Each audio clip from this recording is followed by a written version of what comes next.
Aujourd'hui pour cette recette, des shiitake ou lantin de chêne, mais vous pouvez utiliser n'importe quel champignon de saison. Les laver sous un filet d'eau froide puis les sécher. Ensuite, les couper en quartiers. Éplucher et ciseler l'échalote en petits dés.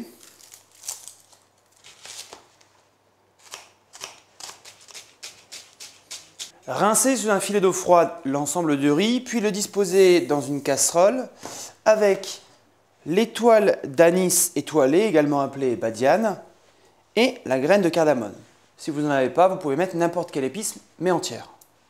Versez dessus 2,5 fois plus d'eau que de riz, une pincée de gros sel, puis laissez cuire à couvert jusqu'à complète évaporation de l'eau.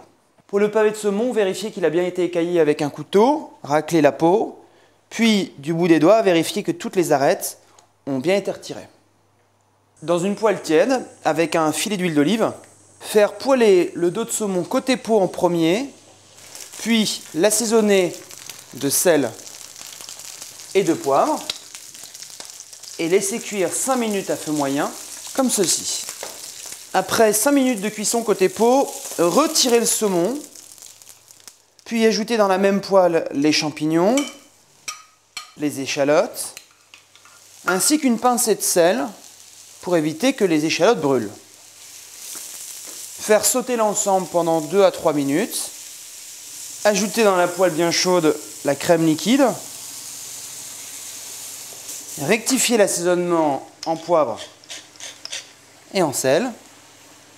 Laisser bouillir quelques secondes, puis redisposer dessus le pavé de saumon côté chair dans la sauce et laisser cuire à feu très doux pendant 3 à 4 minutes pour finir la cuisson du poisson. Pendant ce temps, l'ensemble de l'eau du riz est évaporé. Laissez-le sous couvercle pendant 5 minutes pour le laisser étuver. Ça va lui permettre de garder toutes ses saveurs et reprendre du moelleux. Dans une assiette creuse, dressez l'ensemble du riz. Puis déposez dessus le pavé de saumon. Terminez avec la sauce et ses champignons. N'hésitez pas à servir une saucière à part pour bien remettre dans le riz. Et terminez en décor avec les épices entières pour le dressage.